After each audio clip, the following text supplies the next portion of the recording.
हाय devil professor part 12।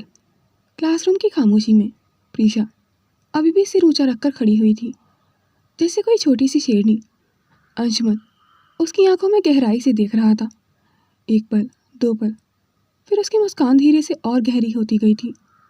Sorry, really, उसने वही शब्द दोहराया, लेकिन इस बार उसकी आवाज़ में हल्की सी सख्ती थी। वो उसके और पास आया, इतना पास कि प्रीशा का दिल अचानक तेज धड़कने लगा था। अंशुमन ने बहुत धीरे से उसके बालों की एक लट कान के पीछे की। जिद नहीं करते, चलो पढ़ाई करनी है। अंशुमन की उंगलियां उसकी ठुड्डी को बस हल्के से छू रही थी, जैसे अपनी नाराज़ बीवी को मनाने की पूरी कोशिश कर रहा हो। उसकी आंखों की गहराई में कुछ ऐसा था, कुछ बेचैन, कुछ अनकहा, जो प्रीशा ने आज तक नोटिस नहीं किया था। क्लासरूम अभी भी बिल्कुल खामोश था। बस उनकी तेज चल रही सांसों की आवाज़ और एक अनजाना सा एहसास हवा में तैर रहा था। उसने प्रीशा के कान के करीब झुकते हुए कहा, सॉरी। अंशुमन का सॉरी उसके कान को छूता हुआ भीतर तक उतर गया था। एक पल के लिए प्रीशा को सांस लेने की आवाज़ भी रुक गई थी। उसने धीरे से पलकें उठाईं और बस उसे देखा, जैसे यकीन करने की कोशिश कर रही हो कि अंशुमन ने उसे सॉरी बोल दिया है। अंशुमन अभी भी झुका हुआ था, इतना पास कि उसकी सांसें गर्म होकर प्रीशा के गाल को छू रही थीं। उसकी आवाज़ पहले से भी धीमी, भारी और अजीब सी सच्चाई लिए हुई थी। अब चलो, उसकी आवाज़ में एक अजीब सी रिक्वेस्ट थी, जैसे वो खुद भी हैरान हो कि वे उसे मनाने की कोशिश कर रहा है। प्रीशा वहीं खड़ी रही, उसकी पलकों पर हल्की सी नमी थी, जिसे वो खुद भी समझ नहीं पा रही थी। अंशुमन ने उसके चेहरे को ध्यान से देखा और थोड़े कांपे हुए थे, सांसें तेज थीं और आंखें चमकती हुई, जैसे किसी ने कोई दबी हुई बात छेड़ दी हो। वह और पास आया, उसकी उंगली प्रीशा के गाल के बिल्कुल किनारे से गुजरी थी। सिर्फ एक हल्का सा स्पर्श और प्रीशा का दिल जोर से धड़क गया था। अंशुमन ने बहुत धीरे से पूछा, क्यों नाराज़ हो? प्रीशा ने आंखें झुका ली, जैसे उसके अंदर कुछ भर आया हो, जैसे अब और छुपा नहीं पा रही हो। उसके होठ कांपे, 1 सेकंड, 2 सेकंड, और फिर प्रीशा अचानक बिना सोचे बिना समझे उसने दोनों हाथ उठाए और बहुत हल्के से अंशुमन के गले में बांध दिए थे। वह उसके सीने से लग गई थी। अंशुमन ठिठक गया था उसकी इस हरकत पर। उसकी सांसें एक पल को सचमुच थम सी गई थी। प्रीशा की उंगलियां उसकी शर्ट को पकड़ चुकी थी, जैसे छोड़ना ही न चाहती हूँ। उसकी आवाज़ कांप रही थी, बहुत छोटी, बहुत टूटी हुई। आप मुझे इग्नोर मत किया करो। अंशुमन की आंखें चौड़ी हो गई थीं। उसने ऐसे कभी नहीं सुना था उसे। प्रीशा उसके और करीब खिंच गई थी। मुझे अच्छा नहीं लगता। 1 सेकंड, 2 सेकंड, वो बिल्कुल शान से सकते हुए उसके सीने से लगी रही थी, जैसे समय रुक गया हो। अंशुमन पूरी तरह से निशब्द था। उसकी उंगलियां हवा में ही तैर रही थी, जैसे समझ ही नहीं पा रहा हो कि यह हुआ क्या है। प्रीशा उसकी शर्ट को हल्के से पकड़ते हुए बोली, मुझे अच्छा नहीं लगता। उसने एक छोटी सी सांस ली और फिर सिसकते हुए बोली, दिल में दर्द होता है जब आप मेरे सामने नहीं होते या मुझे नहीं देखते। अंशुमन की आंखें बंद हो गई थीं, जैसे वे सालों से किसी चीज़ को रोक कर रखे बैठा था और अचानक वो दीवार गिर गई थी। उसने बहुत धीरे अपने हाथ उसकी पीठ पर रख दिए थे। वहीं दूसरी तरफ राजदान में अंशन उसी समय मंद रोशनी में रिधिमा अपने कमरे में आगे पीछे टहल रही थी। उसके चेहरे पर बेचैनी, आंखों में कोई पुराना डर और दिमाग में कोई प्लान तेजी से घूम रहा था। विपुल रॉय ने उसे कोई काम दिया था। रियांश धीरे से उसके पास आया, मम्मा मुझे भूख लगी है। रिधिमा जैसे उसकी आवाज़ सुन ही नहीं पाई थी, वे किन्हीं और ही ख्यालों में खोई हुई थी। रियांश ने उसकी साड़ी को पकड़कर फिर से कहा, मम्मा प्लीज़ खाना दे दीजिए ना, मुझे भूख लगी है। रिधिमा चौंक गई थी, उसका ध्यान टूट गया था और उसी घबराहट व फ्रस्ट्रेशन में उसने रियांश का हाथ जोर से झटक दिया था। रियांश पीछे की तरफ लड़खड़ाया और उसी पल दरवाज़ा खुला। अभिमन्यु जो अंदर आ चुका था और उसने रियांश को गिरते हुए देखा तो जल्दी से आगे बढ़कर उसे थाम लिया था। रियांश उसके सीने से लग गया था। अभिमन्यु ने गुस्से से रिधिमा की तरफ देखा। Ridhima, what the hell was that? Ridhima हड़बड़ा गई थी। वो गिर गया। मैंने तो बस। तुम बस क्या? हाँ। अभिमन्यु की आवाज़ ठंडी थी, लेकिन टूटती हुई भी। रियांश को चोट भी लग सकती थी। और तुम्हें हो क्या गया है? रिधिमा तमतमाई, तुम नहीं समझोगे। तुम्हें नहीं पता मेरे दिमाग में क्या है, क्योंकि तुम बताती नहीं। अभिमन्यु भड़क गया था। आखिर तुमने मुझसे शादी ही क्यों की है? रियांश की वजह से ना, तो हर चीज़ से इस बच्चे को क्यों भुगतना पड़े? रिधिमा की आंखें अचानक भर आई थीं, पर वो पलटकर चली गई थी। कमरा भारी खामोशी से भर गया था। अभिमन्यु रियांश को अपनी बाहों में कसकर पकड़ लिया था। चलो मेरे साथ नीचे, और वो उसे लेकर नीचे आ गया था। कुछ मिनट बाद ज्योति ने तुरंत खाना निकालकर डाइनिंग टेबल पर रख दिया था। अभिमन्यु बैठ गया था और रियांश उसकी गोद में आधा चिपका हुआ था। अभिमन्यु ने खुद चम्मच उठाई और अपने हाथों से उसे खिलाना शुरू किया। रेयांश चुपचाप खाता रहा, फिर धीमे से बोला, डैड, मम्मा बुरी नहीं है, आप उनसे झगड़ा मत किया करो। अभिमन्यु ने उसके सिर पर हाथ फेरा। मुझे पता है बच्चा, लेकिन वो तुम्हें ऐसे। रेयांश ने धीरे से उसकी बात को कट किया। नहीं, वो बस डरती हैं। उसका छोटा सा चेहरा और भी छोटा लगने लगा था। अभिमन्यु ने गौर किया। रेयांश कुछ कहना चाहता था, लेकिन झिझक रहा था। बोलो बेटा, वह बहुत नरमी से पूछता है, क्या डर है? मम्मा क्यों ऐसी हो गई हैं? रेयांश ने कांपते हुए गला साफ किया और बोला, एक अंकल थे। अभिमन्यु का दिल एक पल के लिए जैसे रुक सा गया था। रेयांश की आवाज़ और धीमी हो गई थी। उन्होंने मम्मा को बहुत हर्ट किया था। चम्मच हवा में ही रुक गई थी। और उस दिन से मम्मा डर जाती हैं, जल्दी गुस्सा होती हैं। पर मम्मा बहुत प्यार करती थी मुझसे, बहुत। अभिमन्यु की आंखों में बेचैनी और गुस्से का मिश्रण उभर आया था, लेकिन उसने अपने चेहरे पर कुछ भी नहीं आने दिया। उसने रेयांश को बाहों में लिया, हल्के से उसके बालों में उंगलियां फेरी और अनजाने में एक नन्हा उलझा हुआ बाल उसके हाथ में आ गया था। वह पल बहुत छोटा था, लेकिन अभिमन्यु की आंखों में एक सवाल कौंध गया था, क्या रेयांश सच में उसका बेटा है? उसने बाल को बहुत ध्यान से देखा, फिर रेयांश को करीब खींचकर उसकी पीठ थपथपाई। सब ठीक है बेटा, मैं हूं ना, और प्रॉमिस आपकी मम्मा से अब झगड़ा नहीं करूंगा। लेकिन उसके मन में तूफान उठ चुका था। वहीं दूसरी तरफ 4:10 हो चुके थे। लाइब्रेरी में शाम की सनलाइट धुंधली पड़ने लगी थी। 4 बज चुके थे और पूरी लाइब्रेरी खाली। बस 2 लोग थे, एक मेज़ और उस पर बिखरी किताबें, नोट्स, और उनके बीच में सिर्फ सन्नाटा था। मध्यम रोशनी, धीमी हवा और एकदम गहरा सुकून। पर प्रीशा को सुकून कहाँ मिलने वाला था? प्रीशा अपनी किताबों में झुकी हुई थी, लेकिन उसकी आंखें एक भी शब्द समझ नहीं पा रही थीं, क्योंकि अंशुमन उसके ठीक बगल में उसी कुर्सी पर आकर बैठ चुका था। काली शर्ट, स्लीव्स फोल्ड की हुई और इतना करीब कि उसकी थाई प्रीशा से हल्का सा छू रही थी। प्रीशा का पूरा शरीर फ्रीज हो चुका था। सर आप यहाँ? उसने कुर्सी को आधे हिस्से पर सिमटने की कोशिश की। अंशुमन ने कुर्सी को थोड़ा अपनी तरफ खींचकर उसे पास कर लिया था और बिना किसी एफर्ट के उसे अपने करीब कर लिया था, जैसे वो उसे खोना नहीं चाहता। Seat properly. उसकी धीमी भारी आवाज़ उसके कानों में छूती हुई उतर गई थी। प्रीशा के बदन में सीधे सनसनी दौड़ गई थी। अंशुमन ने किताब खोली, लेकिन आंखें सिर्फ प्रीशा पर थीं। हम हारमोन्स पर थे, राइट? वह थोड़ा झुका और उसकी उंगलियों ने बहुत हल्के से प्रीशा की गोद पर पड़ी किताब को सीधा किया, लेकिन टच सीधा उसकी त्वचा पर महसूस हुआ था। देखो, वो उसके कंधे के इतना पास झुका कि उसकी नज़दीकी से प्रीशा को लगा जैसे हवा भी थम गई थी। ये टॉपिक पढ़ते वक्त कंसंट्रेशन कम नहीं होना चाहिए। प्रीशा की सांसें अनियंत्रित हो गई थीं। सर, पर मुझे लग रहा है। क्या? अंशुमन ने गहरी आवाज़ में पूछा। उसकी गर्दन के पास से आती बेहद धीमी गर्म आवाज़ उसे बेचैन कर रही थी।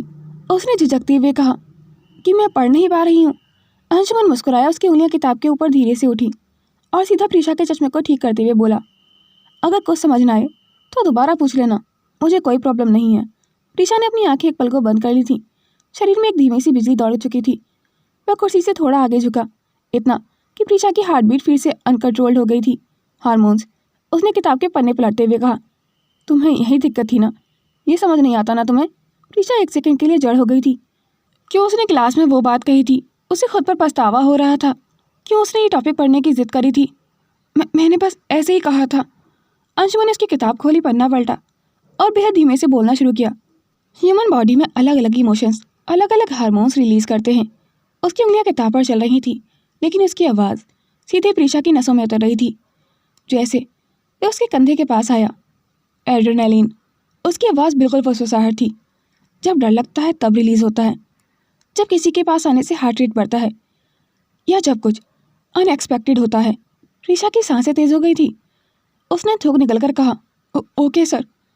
अंशुमन ने मुस्कुराकर कहा, फील हो रहा है अभी? प्रीशा ने फौरन नजरें नीचे कर ली थी। नहीं।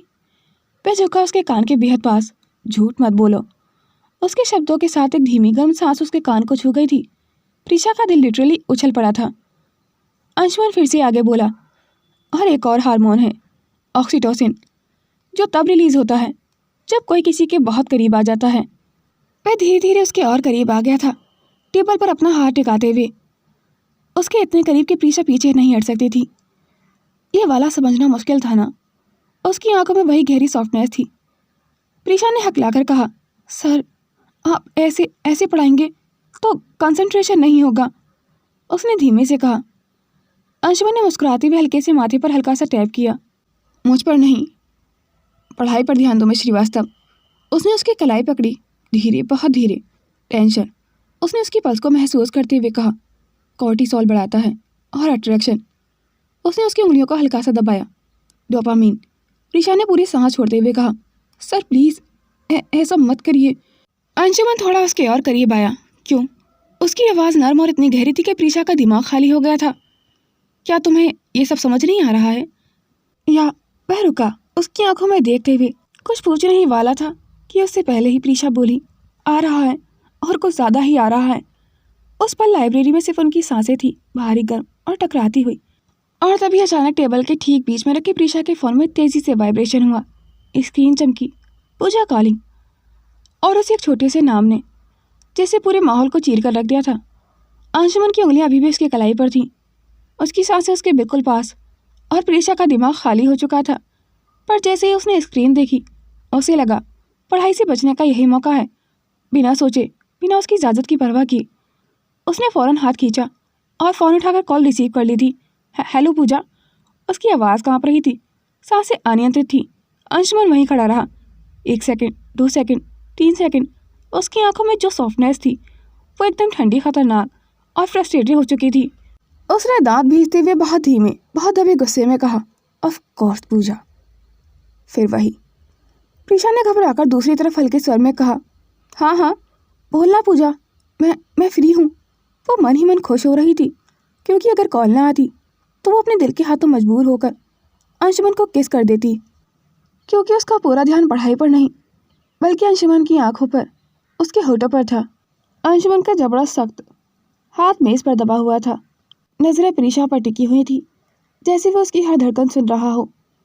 उसने अपनी काली शर्ट की बात थोड़ा और ऊपर की, जैसे खुद को शांत करने की कोशिश कर रहा हो, पर उसके चेहरे पर साफ लिखा था, जब भी तुम मेरे पास आती हो ये लड़की बीच में कूद पड़ती है, चाहे कोई भी जगह हो।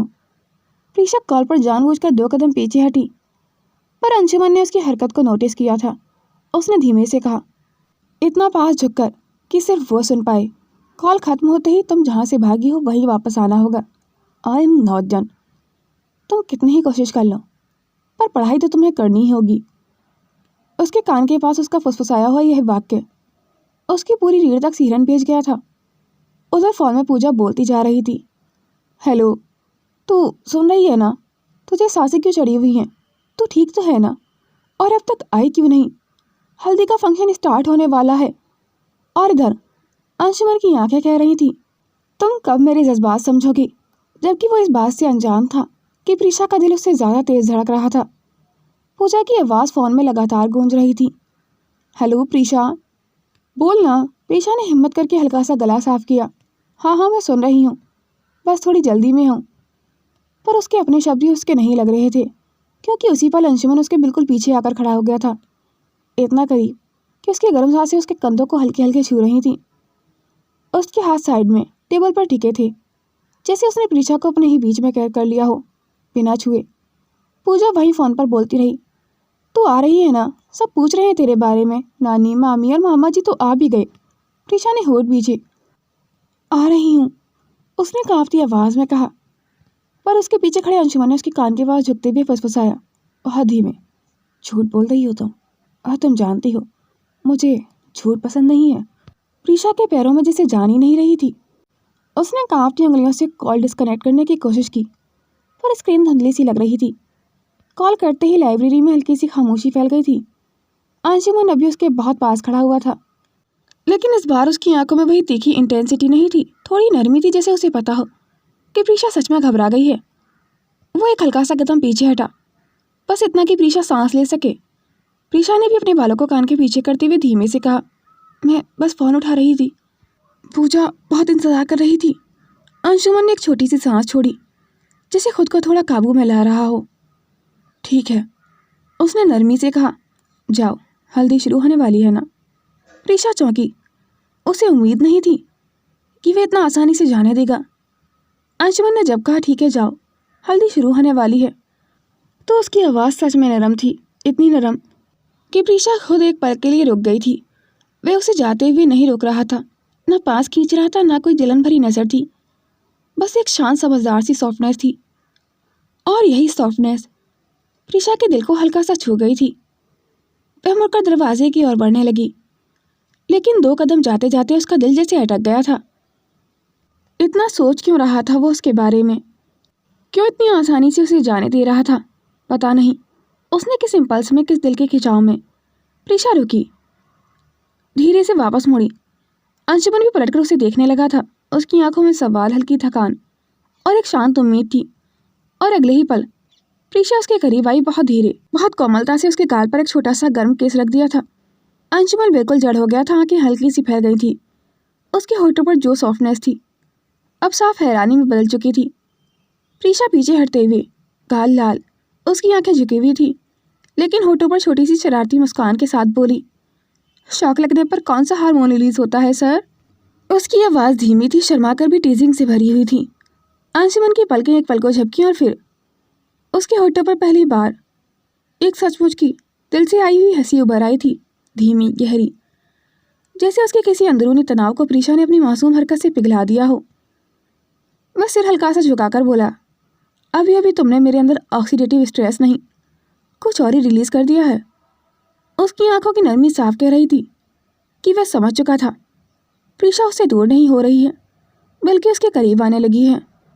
वह एक कदम उसके पास आया और कुछ नहीं किया, बहुत हल्की, ऑलमोस्ट इनविजिबल सी मुस्कान के साथ बोला, जाओ, हल्दी में देर हो रही है, और अगर 1 सेकंड और रुकी तो मैं तुम्हें जाने नहीं दूंगा।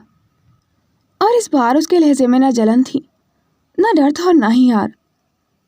प्रीशा ने हल्का सा सिर हिलाया और लाइब्रेरी से बाहर चली गई थी। वह तैयार होकर हल्दी फंक्शन में पहुंच गई थी। जैसे ही वह हॉल में उतरी, पीली पीली हल्दी की खुशबू, फूलों के बीच फैला हुआ हल्का संगीत और लड़कियों की खिलखिलाहट चारों तरफ गूंज रही थी। साड़ियों की सरसराहट, फूलों की चूड़ियों की खनक और ऑरेंज पीले रंगों की रोशनी में पूरा हॉल बहुत हसीन लग रहा था। पूजा उसे देखते ही दौड़ी आई थी। ओह मैडम, आप आई हो, सब पूछ रहे थे तुम्हें। प्रीशा ने हल्के से हंसकर कहा। बस थोड़ी देर हो गई थी। पूजा ने तुरंत उसके गाल पर हल्दी लगा दी थी। लो, अब तुम ऑफिशियली फंक्शन में हो। सबके चेहरों पर खुशी थी और प्रीशा भी उस माहौल में घुलने लगी थी। लेकिन जैसे ही वह मुस्कुराती हुई बैठी, उसकी नज़र अपने आप ही दरवाजे की तरफ गई। वहाँ दीवार से टिककर खड़ा हुआ अंशुमन, सफ़ेद शेरवानी में शांत चेहरा लिए, सिर्फ उसे ही देख रहा था। हॉल में रंग, रोशनी और खुशियों का शोर बढ़ता जा रहा था। प्रीशा फर्श पर बैठे हुए लड़कियों के साथ हंसती खिलखिलाती हल्दी की रस्म को एंजॉय कर रही थी। उसके हाथ पीले और गाल चमक रहे थे और चेहरे पर एक नरम सी खुशी थी। अंशुमन दूर से सब देख रहा था। पहले तो उसकी नज़रें सिर्फ प्रीशा पर थीं, फिर जब वह हंसी तो जैसे उसकी सांस ही अटक गई थी। डीजे ने अचानक तेज बीट पर गाना चला दिया था, जीजा दो कालम में गोरी घनी। पूजा ने उछलकर प्रीशा का हाथ खींचा, चलना, तू भी डांस फ्लोर पर आ। प्रीशा हंसी, नहीं यार, मैं बहाने नहीं, आज आधा फंक्शन तो तू ही एंजॉय करेगी। और अगले ही पल पूजा उसे डांस फ्लोर पर ले गई थी। लाइट्स चमकी, लोग ताली बजाने लगे थे और प्रीशा भी हंसते हुए डांस में शामिल हो गई थी। शुरुआत में वह शर्मीली थी, पर गाने के मस्ती भरे बीट्स में वो घुलने लगी थी। उसके बाल हल्के हल्के उड़ रहे थे, हाथ पीली हल्दी से चमक रहे थे। मस्टर्ड येलो और फ्यूशिया पिंक लहंगे में वो आसमान से उतरी हुई अप्सरा लग रही थी, और उसकी मुस्कान इतनी उजली थी कि पूरा हॉल जैसे रोशन हो गया था। वहीं अंशुमन सफ़ेद शेरवानी में बिल्कुल स्थिर खड़ा हुआ था। उसे प्रीशा का विवेक के साथ डांस करना अच्छा नहीं लग रहा था। उसकी आंखों का रंग धीरे धीरे गहरा होने लगा था। पहले सिर्फ हल्की जलन थी, फिर जब लड़के ग्रुप में आकर प्रीशा के आसपास नाचने लगे और उनमें से एक ने प्रीशा की कलाई पकड़कर उसे घुमाने की कोशिश की और एक ने उसके बहुत करीब आकर स्टेप मैच किया, बस वहीं से अंशुमन का चेहरा तन गया था। उसका जबड़ा कस गया था, आंखों में एक ठंडी सुलगती हुई आग उतर आई थी। पूजा ने दूर से अंशुमन को देखा और उसका दिल तुरंत बैठ गया था। वह घबराकर प्रीशा की ओर बढ़ी। प्रीशा सुन, पर उसके मुंह से शब्द निकलते उससे पहले ही अंशुमन सीधा प्रीशा के करीब पहुंच गया था। लोग चौंक कर पीछे हटे। गाना तेज था, रोशनी चमक रही थी, बट उसके चेहरे पर सिर्फ एक ही फोकस था, वो लड़का जिसने अभी अभी प्रीशा को पकड़कर उसे घुमाने की कोशिश की थी। अंशुमन उसके सामने जाकर रुका। 1 सेकंड, 2 सेकंड और फिर एक जोरदार थप्पड़। हॉल में जैसे संगीत अचानक धीमा सुनाई देने लगा था। सब रुक गए थे, सबकी सांसें अटक गई थी। लड़का हक्का बक्का होकर पीछे गिरने से बचा था। अंशुमन ने फौरन उसकी कॉलर पकड़ ली थी। कोई नहीं जानता था कि अंशुमन उसकी क्या हालत करेगा। प्रीशा स्तब्ध खड़ी रह गई थी, हाथ हवा में हल्दी लगी हथेलियां कांपती हुई। पूजा का चेहरा सफ़ेद हो गया था। कोई कुछ समझ पाता उससे पहले ही अंशुमन ने बिना एक शब्द बोले, बिना किसी को देखने की ज़रूरत समझे, सीधे प्रीशा का हाथ पकड़ा, मजबूत पर चोट पहुंचाए बिना, गुस्से में पर कंट्रोल। चलो, बस एक शब्द। उसकी आवाज़ धीमी, भारी और किसी भी विरोध को स्वीकार करने वाली नहीं थी। प्रीशा एक पल के लिए वही जमी रही। अंशुमन सर, सब चलो अभी। इस बार उसकी आंखों में गुस्सा सिर्फ गुस्सा नहीं, आग बरस रही थी। पूरे हॉल में सन्नाटा था। लोग हैरान थे और कुछ फुसफुसा रहे थे और कुछ बस अवाक खड़े हुए थे। सबके लिए तो प्रीशा सिर्फ अंशुमन की स्टूडेंट थी, पर अंशुमन की इस हरकत ने सबको सोचने पर मजबूर कर दिया था। पूजा के होठों पर अधूरी सी चेतावनी अटक गई थी और अगले ही पल अंशुमन प्रीशा का हाथ पकड़े उसे भीड़ से बाहर ले जा रहा था। कोई उसे रोकने की हिम्मत नहीं कर पाया। अंशुमन प्रीशा का हाथ पकड़े तेज तेज सांसें लेते हुए कॉरिडोर से गुजरा। उसकी पकड़ मजबूत थी, लेकिन एक पल भी ऐसी नहीं थी जिससे लगे कि उसे चोट पहुंचा देगा। बस उसका गुस्सा उसके कदमों की रफ्तार में चल रहा था। कमरे का दरवाज़ा खुलते ही धड़ाम, दरवाज़ा बंद हुआ। कमरा शांत, पर उसका गुस्सा और सांसें इतनी भारी थी कि हवा भी ठंडी लगने लगी थी। अंशुमन ने पहली बार तब उसका हाथ छोड़ा, बहुत धीरे, जैसे उसे छोड़ना भी उसे भीतर से चुभ रहा हो। प्रीशा ने अपना हाथ अपने सीने के पास खींच लिया था। आंखें बड़ी, दिल तेजी से धड़क रहा था, पर वो कुछ बोल ही नहीं पाई थी। कार में भी उसने हिम्मत नहीं की थी उससे कुछ पूछने की, और यहाँ भी उसकी हिम्मत पत्ते की तरह कांप रही थी। अंशुमन उसके पास से हटकर खिड़की की तरफ चला गया था। उसकी पीठ तनी हुई थी, मुट्ठियां बंद और सांसें भारी, चेहरा ऐसे कि जैसे कुछ फटने वाला हो, पर वो खुद को संभाल रहा था। कुछ सेकंड दोनों चुप खड़े रहे। वाह! उसकी गुस्से और दर्द से भरी आवाज़ कमरे में गूंज गई थी। बस एक शब्द, पीठ उसकी तरफ ही थी, लेकिन आवाज़ ऐसी जैसे हर अक्षर में दर्द दबा हुआ हो। प्रीशा पल भर को कुछ समझी नहीं। क्या? अंशुमन ने गहरी सांस ली, फिर मुड़ा। उसकी आंखें लाल थीं और वह धीरे से बोला, क्यों उसको कलाई पकड़ने दी तुमने? आवाज़ धीमी थी पर भीतर की आग साफ दिख रही थी। क्यों उसे तुमने खुद को छूने दिया? उसने सिर थोड़ा झुकाया जैसे खुद को शांत कर रहा हो, और सबसे ज़्यादा उसकी आवाज़ भारी हो गई थी। प्रीशा हकलाकर बोली, सर, वो बस लड़का था, पूजा का फ्रेंड, मैंने कुछ नहीं। अंशुमन ने एक कदम आगे बढ़ाया। लाइट उसके चेहरे पर पड़ी और पहली बार प्रीशा को देखा। उसकी आंखों में गुस्से से ज़्यादा बेचैनी थी। वे बेहद धीमे, ऑलमोस्ट फुसफुसाते हुए बोला, तुम जानती भी हो कि किसी और को तुम्हारे इतना करीब आते देखकर उसकी आवाज़ कांप गई थी। मेरी जान निकलती है। प्रीशा की उंगलियां हल्का सा कांप गई थीं।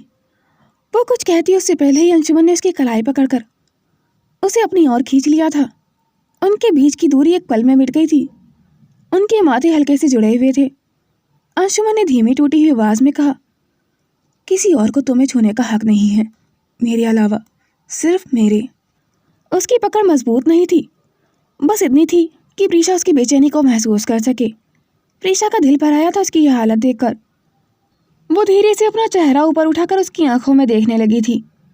उसने बहुत नर्म उंगलियों से अंशुमन के जबड़े को छुआ, जैसे उसकी सारी बेचैनी को शांत करना चाहती हो, और उसी नरमी के साथ, उसी भरोसे से भरी नजरों के साथ उसने बहुत धीमे से कहा, पर आपको तो हक है ना? अंशुमन ने थोड़ी दूरी बनाकर उसके चेहरे को देखा, जैसे वो अभी खुद को रोकना चाहता हो, पर प्रीशा ने बहुत ही नरमी से उसके होठों को अपने होठों से छू लिया था। उसके होठों का वो हल्का सा कांपता हुआ स्पर्श अंशुमन के भीतर कुछ गहरा, कुछ खतरनाक और उतना ही बेकाबू तोड़ गया था, जिसे रोकना अब नामुमकिन था। वो पर इतना छोटा था, लेकिन अंशुमन की सांस वहीं के वहीं रुक गई थी। प्रीशा जैसे ही पीछे हटने लगी, अंशुमन उसके जबड़े को पकड़कर उसे धीरे से वापस अपनी ओर खींच लिया था। डोंट। उसकी आवाज़ बहुत भारी थी, बहुत धीमी थी। उसके होठ फिर से प्रीशा के होठों पर टिक गए थे। इस बार कोई संकोच नहीं था, कोई हिचक नहीं थी, सिर्फ बेकाबू चाहत थी। प्रीशा का दिल एक पल को जैसे रुक गया था। अंशुमन की उंगलियां उसकी कमर पर धीरे धीरे कसने लगी थी, हर सेकंड हर सांस के साथ और गहरी हो रही थी। प्रीशा की उंगलियां उसकी शर्ट पर और कस गई थीं। वो पूरी तरह उसके सीने से लगी थी और अंशुमन की सांसें हर पल उसकी गर्दन को छू रही थीं। उस एक पल में प्रीशा के पैर एकदम कमज़ोर पड़ गए थे। अंशुमन उसकी कमर को अपनी उंगलियों से हल्का सा ऊपर उठाया और उसे अपनी बाहों में उठा लिया था। उसकी सांसें गहरी होती गई थीं। उसने अपनी उंगलियां उसके बालों में फंसा दी थी और उसे पीछे की ओर झुकाते हुए इतना करीब आ गया कि उसकी गर्म सांसें सीधे प्रीशा के होठों को छू रही थी। से समथिंग, वो लगभग टूट चुकी आवाज़ में बोला, वरना मैं सच में खुद को रोक नहीं पाऊंगा। लेकिन प्रीशा ने कुछ नहीं कहा, सिर्फ उसकी कॉलर पकड़कर उसे अपने पास खींच लिया था, बिना एक शब्द के, बिना किसी डर के। बस उसी पल अंशुमन पूरी तरह बिखर चुका था। प्रीशा का कॉलर पकड़ने का वो छोटा सा इशारा उसके भीतर दबी आग को पूरी तरह भड़का चुका था। उसने उसके चेहरे को दोनों हाथों में थाम लिया था, बहुत धीरे पर उतनी ही हकदारी से। उसके होठ प्रीशा के होठों पर अपना हक जता रहे थे। प्रीशा के शरीर में एक गर्म लहर सी दौड़ गई थी। उसके हाथ अंशुमन की गर्दन के पीछे फिसले और पास और गहराई में खींचते हुए अंशुमन की उंगलियां उसके कंधों से फिसलती हुई उसकी पीठ पर पहुंची और वहां ठहर गई थी, बिल्कुल वहीं जहां उसकी सांसें पहले से जल रही थी। उसने उसकी पीठ पर चल रही डोरियों को एक पल में खींचकर उसे हर पर्दे से आज़ाद कर दिया था। प्रीशा की हल्की सी सिसकी उसके सीने में गहराई तक उतर आई थी। वो उसे बाहों में समेटे रहा, हर सिसकी को महसूस करता हुआ, हर सांस को अपनी सांस में खींचता हुआ। उसकी उंगलियां, उसकी बेचैनी, उसका बेकाबू प्यार सब प्रीशा पर बिखरता रहा था।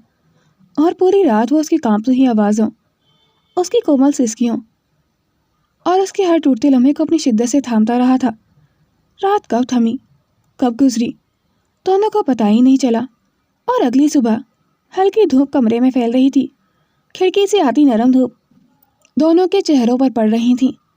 अंशुमन सबसे पहले जाग गया था। उसकी सांसें अभी भी थोड़ी तेज थीं और उसके बिल्कुल पास प्रीशा थी, उसकी बाहों में पूरी तरह सिमटी हुई थी, थकी हुई गहरी नींद में। जैसे रात की सारी शिद्दत के बाद उसका छोटा सा शरीर अंशुमन में ही पिघल गया हो। उसके गाल धूप से चमक रहे थे और उसकी पलकों पर पसीने की छोटी छोटी बूंदें जमी हुई थीं। अंशुमन ने एक पल को उसे देखा, गहरी भरी हुई सांसें लेते हुए। उसकी आंखों में वही रात का प्यार झलक रहा था, पर इस बार बेहद कोमल अंदाज में। बहुत धीरे उसने अपनी बाँह उसके नीचे से निकाली और बैठ गया था। प्रीशा हल्का सा सिहर कर जागी। सर। उसकी आवाज़ नींद, शर्म और थोड़े डर से कांप रही थी। वह शर्माकर जल्दी से उठकर वहाँ से चली गई थी। कुछ देर बाद प्रीशा कपड़े चेंज करके बाहर आई थी। अंशुमन ने उसे उठाकर बेड पर आराम से सुला दिया था। उसके करीब बैठा, उसकी ठंडी उंगलियां पकड़ी। वो जानता था कि कल रात वो कुछ ज़्यादा ही वाइल्ड हो गया था। उसकी आंखों ने प्रीशा के बिना कुछ कहे ही सब समझ लिया था। प्रीशा शर्म से कांप गई थी। प्रीशा ने चादर कान तक खींच ली, चेहरा पूरा छुपाते हुए। इतनी शर्म, अंशुमन झुककर फुसफुसाया। प्रीशा ने आंखें बंद कर ली थी और उसके गाल आग जैसे तपने लगे थे। अंशुमन ने हल्की सी मुस्कान के साथ उसे फिर से अपनी बाहों में खींच लिया था, बहुत आराम से, बहुत धीरे। सो जाओ, उसने उसके माथे पर छोटी सी किस रखते हुए कहा। कमरे में हल्की सी खामोशी पसरी हुई थी, वो खामोशी जिसे सिर्फ अंशुमन की सांसें तोड़ रही थी। सुबह नाश्ता करने के बाद दोनों ही कब एक दूसरे से सटे सटे सो गए थे, उन्हें पता ही नहीं चला था। दिन ढल गया था, सूरज की रोशनी खिड़की से स्लाइड होकर कमरे में बहुत धीरे फैल रही थी। शाम के करीब 6 बज रहे थे। प्रीशा अभी भी गहरी नींद में थी। थकान, शर्म और रात की सारी इंटेंसिटी ने उसे लगभग बेहोशी जैसी नींद देती थी। अंशुमन उसके पास बैठा कुछ देर उसे चुपचाप देखता रहा। उसकी उंगलियां अपने आप आगे बढ़ीं और प्रीशा के माथे से कुछ बिखरे हुए बाल हटाए। उसने बेहद हल्की मुस्कान के साथ फुसफुसाया, सोते हुए भी तंग करती हो मुझे। उसने सुबह ही फैमिली ग्रुप, सिक्योरिटी ग्रुप सभी को एक छोटा सा मैसेज भेज दिया था। Me and Preesha are resting, no one will disturb us today. उसे पता था कि प्रीशा को आज पूरा आराम चाहिए और उसे यह भी पता था कि यह शायद उनका आखिरी सुकून वाला दिन हो, इसलिए वो पूरे वक्त बस प्रीशा के साथ रहना चाहता था। फिर उसने वार्डरोब खोला और अपना मिशन किट निकालना शुरू किया। ब्लैक शर्ट, ब्लैक जैकेट, कमरे पर हॉस्टलर की बेल्ट, बूट्स, हर चीज़ वे उस साइलेंस के साथ पहन रहा था, जैसे उसके दिल में भी आवाज़ लगाना छोड़ दिया हो। जब वह तैयार हुआ तो किसी प्रोफेशनल, किसी डैमेज वॉरियर की तरह लग रहा था। लेकिन उसकी आंखों में सिर्फ एक ही सॉफ्टनेस थी, प्रीशा।